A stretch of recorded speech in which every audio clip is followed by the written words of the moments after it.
Jim Dolmage is a retired high school teacher. His wife Marilyn is a social worker. Her younger brother died in Huronia, and that's where Marilyn decided to work.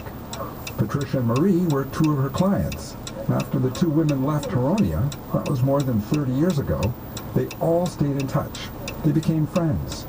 Patricia moved to Hamilton and back, married and divorced. Marie had passed her driver's license. She owned a car, had a job. It's only the last few years that we really learned all of the things that went on in the institution and the things that happened to them. I never told anybody about my past.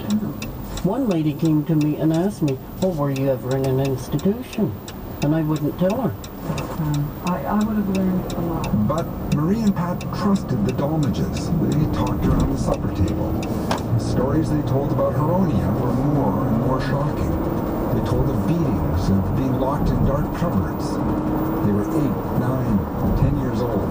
One of the counselors put my head under hot water. I pulled back like broke my tube so fast because I was a little girl at the time. I'm telling you the truth. Patsy is a fighter. She stood up for herself, and in an institution that does not work. So she was abused. But if she'd said anything, the abuse would have gotten even worse. It was that led me to the understanding that this was systemic. You know that there are problems all along, and you think of other ways to deal with them. But the idea of class action didn't occur to us. Could we, should we do anything? So I think people don't speak up. Nobody will.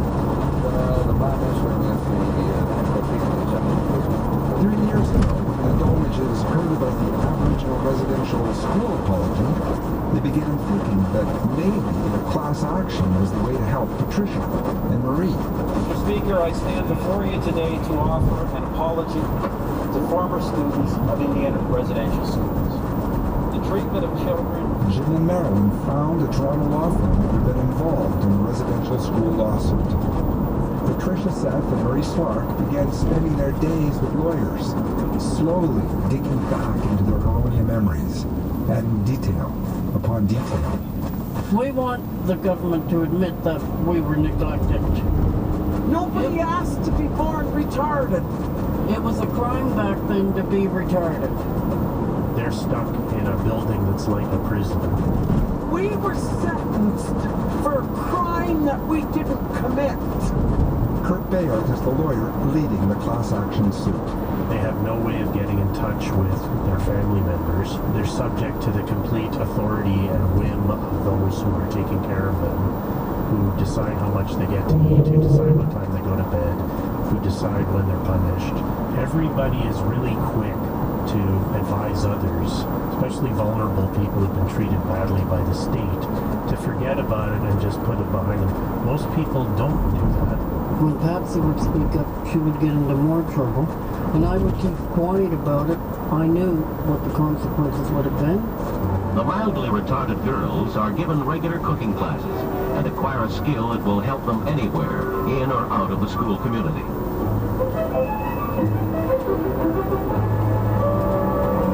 Not all the patients are able to feed themselves, and some cannot be taught to chew. So special food must be prepared for them. We were the gristle in the stew. That was unwanted.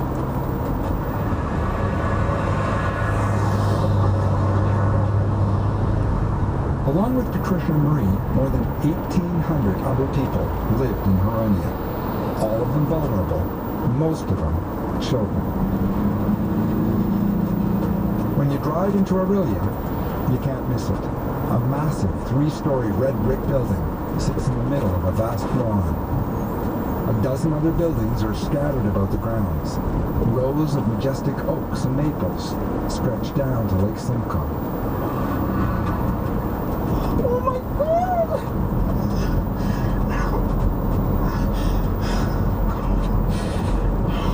That's residence, isn't it?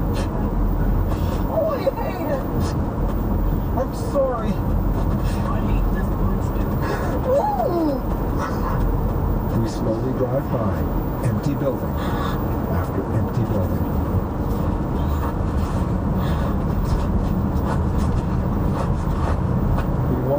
front of the main building.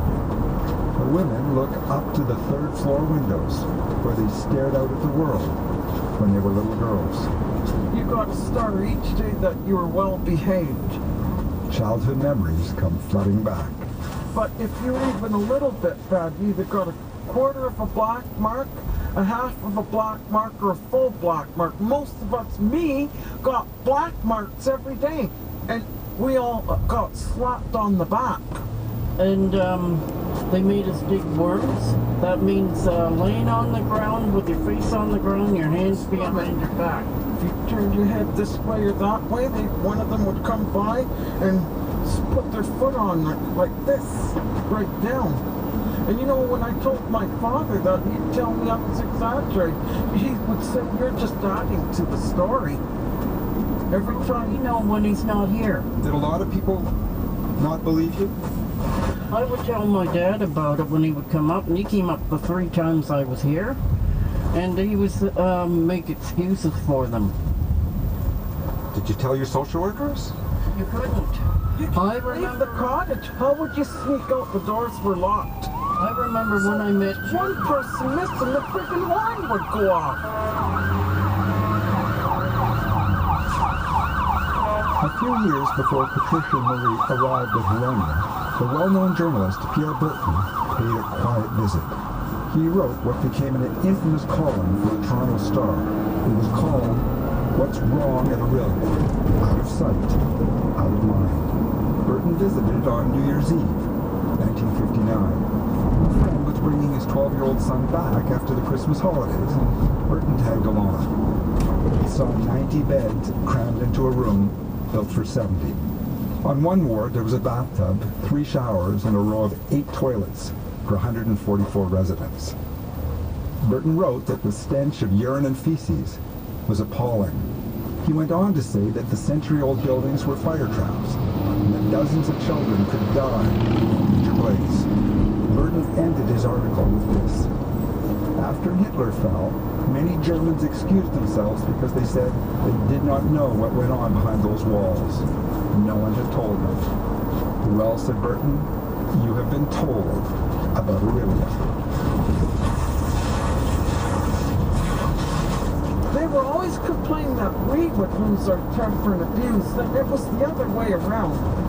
Marie's shoulders sag as she catches Marilyn's eye. When I met you, I was wondering, when am I going to get out of here? Remember? I think a few people who were staff here were aware how unhappy you were. And they were aware that you could do much more than you were showing anybody you could do. So there were a couple of staff who were looking out for you. Pat, probably they didn't do that right away because you were acting out all the time and you were seen as somebody who needed the discipline. We were told to eat everything on our plate, and I got punished when I didn't eat everything on my plate. I would get turned upside down in the hopper with the cold water turned on my face. Someone would hold you upside down? The counselor held me upside down, holding my legs, and my face was right underneath the water. It was like drowning.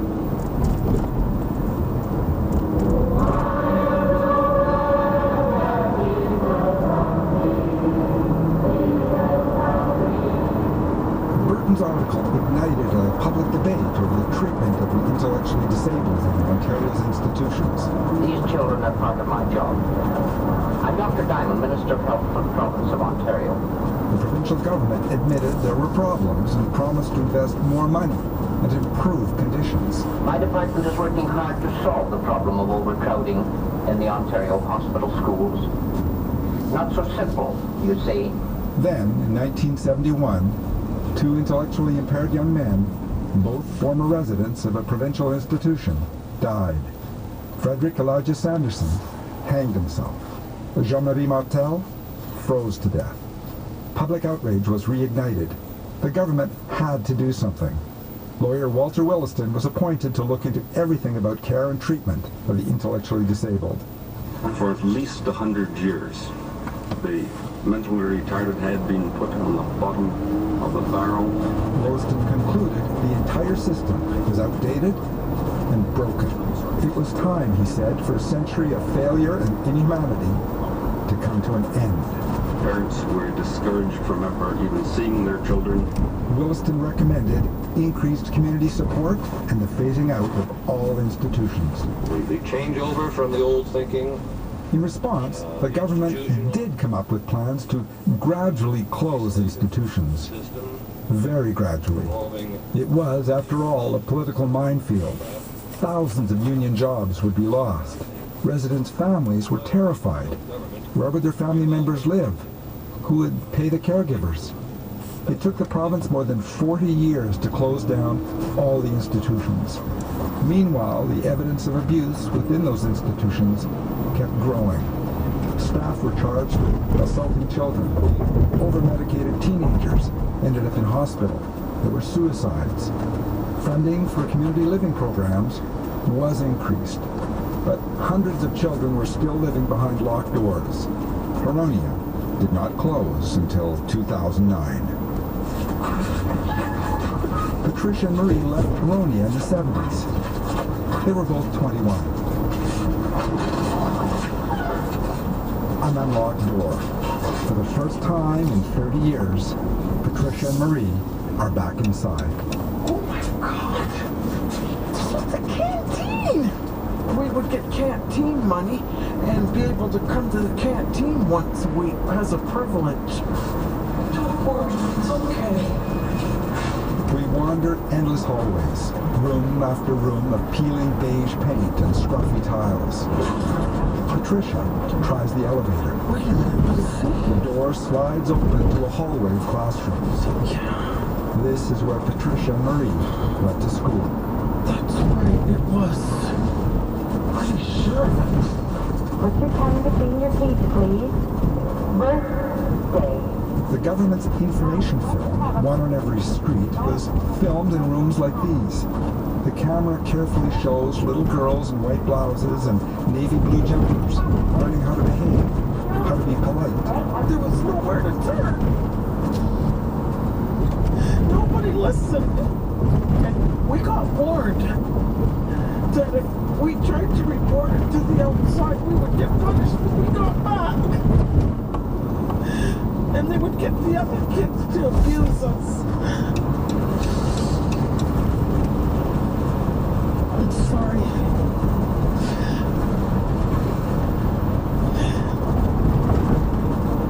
I hated that place.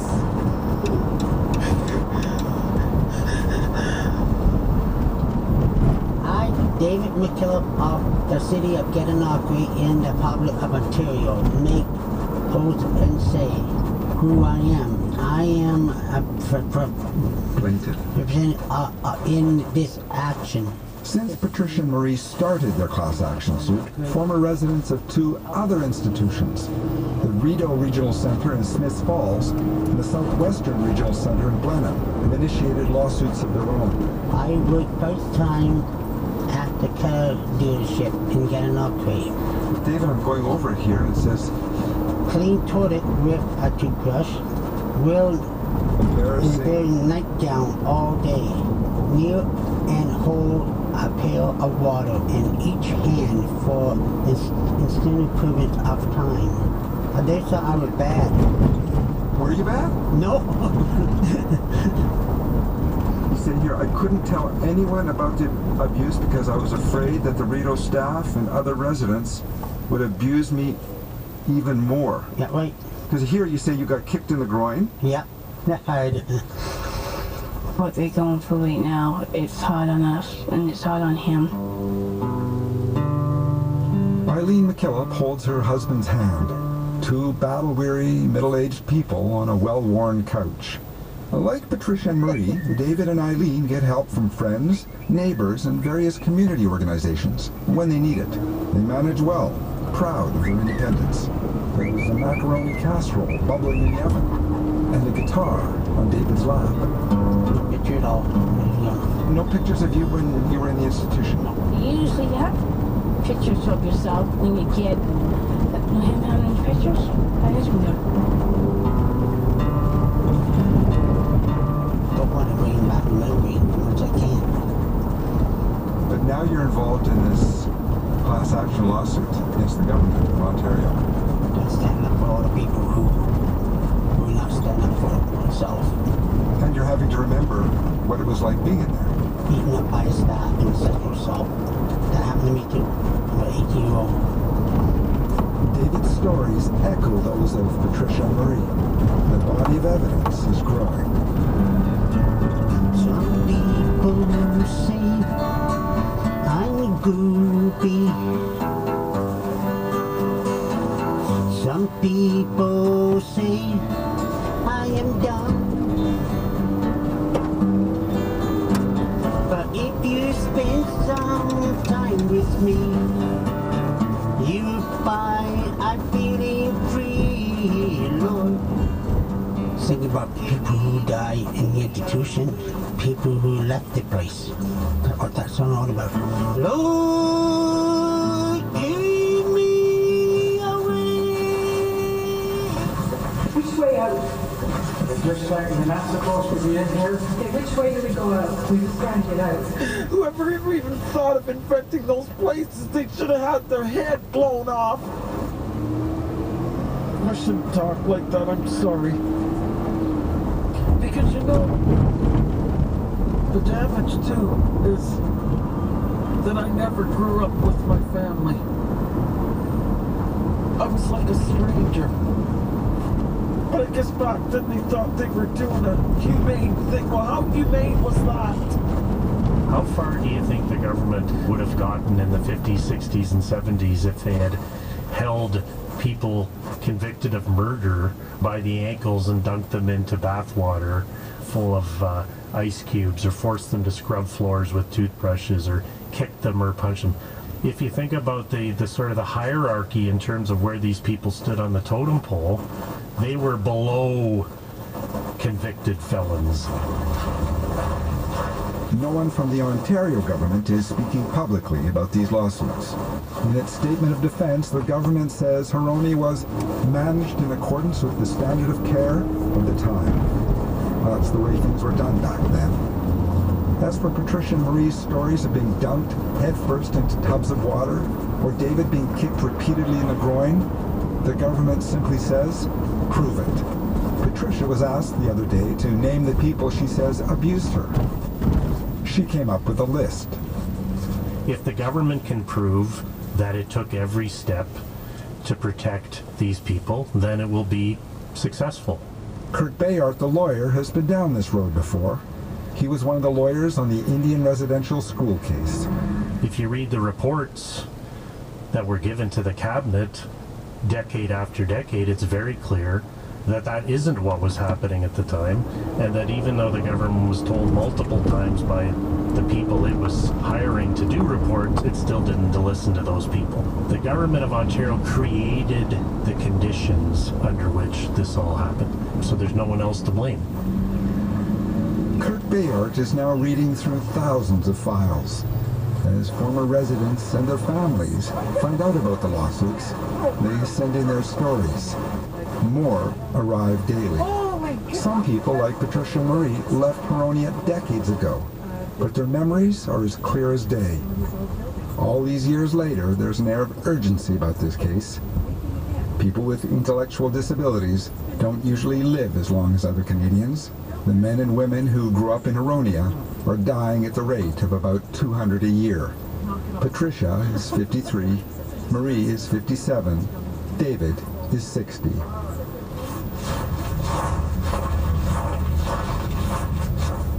1661, 1395, 1615, 1742, 1623. Before leaving Aurelia, Patricia and Marie visit the Huronia Regional Center Cemetery. 1759, 1787. Row after row of crumbling plaques lie in the overgrown grass. I don't think they do a good job of keeping it clear. Patricia and Marie crawl from grave to grave, brushing away leaves. 2,000 people are buried here. They're all numbers! Their names lost in time. Like I feel good I didn't die here? What do you think? That's a dumb question to ask. I wouldn't want to be out there at night. $14.95, 1751. If you weren't retarded going in, you were fucking retarded coming back out. I'm sorry.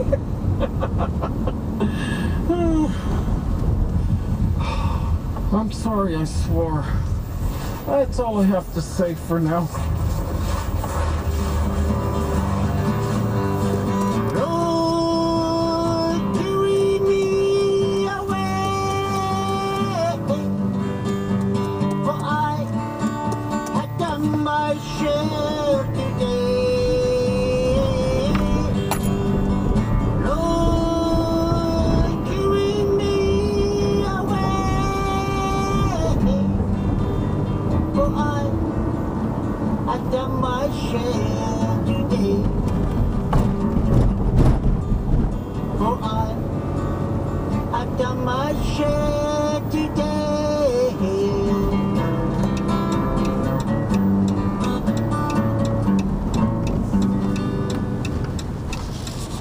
The Gristle in the Stew was produced by David Gutnick and was originally broadcast on CBC Radio's The Sunday Edition.